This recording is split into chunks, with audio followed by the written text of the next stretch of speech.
Cetta Barnhart. I'm the owner of Seed Time Harvest Farms, where we work in our community to aggregate food among our farmers along the Northeast region, and also work with those who have farms to see how we can help develop their land.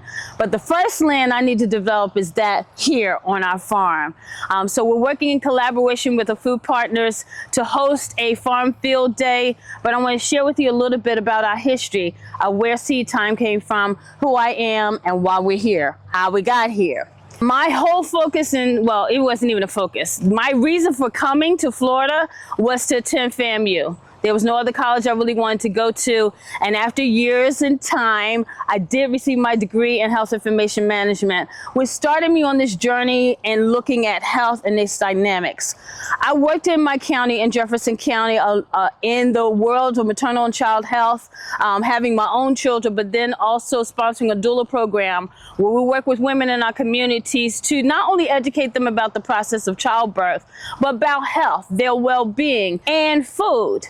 Well, food became a big piece of what I continue to do because of who I was married to. I'm married to a guy named Richard Barnhart, and I have to give homage to my father-in-law, Mr. Willard Barnhart. But what was bigger was, in raising his children, he acquired his degree from FAMU, but was one of the most instrumental persons in the community in farming. And just so happens that one day while I visited the farm, he had this beautiful set of golden zucchini that supposedly one of the larger companies was supposed to come get, but because it wasn't in the proper form, they left that food there to waste. Thus started Seed Time Harvest Farms. Out of that little bit of produce that he shared with me, and his knowledge of sending me to other farms in the area, I found that there was more food to aggregate than people were receiving directly from these farms. So I started the CSA. That's Seed Time. That's a community-supported agricultural program where we gather produce from the farmers in the area and actually deliver them to families.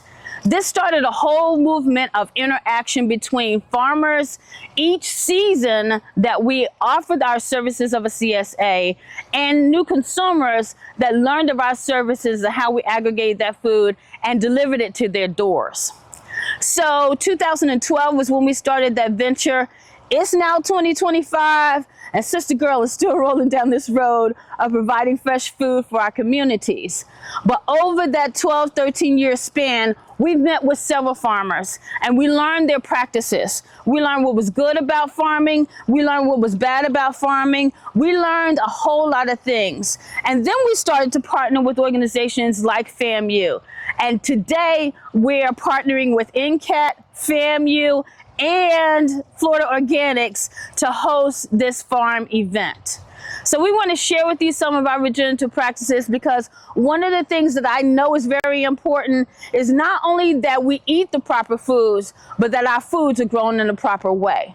So we're going to share with you some of our ways that we grow food around Seed Time. Hi there guys, my name is Gabriela Soto-Velez and I'm a Sustainable Ag Specialist at the National Center for Appropriate Technology. And today we're hosting a workshop at Seed Time Harvest all about organic production and the transition to organic agriculture. And I'm going to be explaining the importance of biodiversity, soil health, cover cropping, and amendments to your soil that you can add. Hi, my name is Juan Rodriguez and I'm here with Florida Organic Growers. We're a nonprofit organization based in Gainesville, Florida. We've been around since 1987 and we support and promote organic, sustainable, and regenerative practices.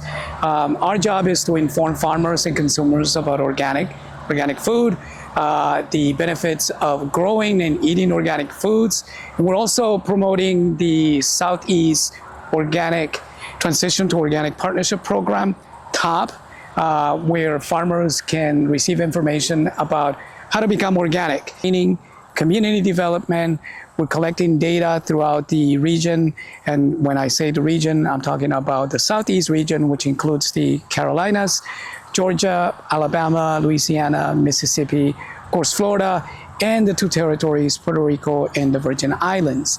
We're also helping the region develop that workforce that is needed to support organic farms, to perhaps lead people to consider careers in organic agriculture as organic inspectors or organic specialists. Please check us out. There's a lot of opportunities for both farmers and people looking to work in the organic industry.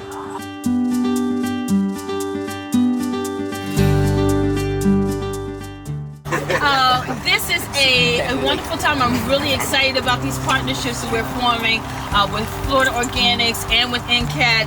Again, on state level and national levels, we've been working a lot of these processes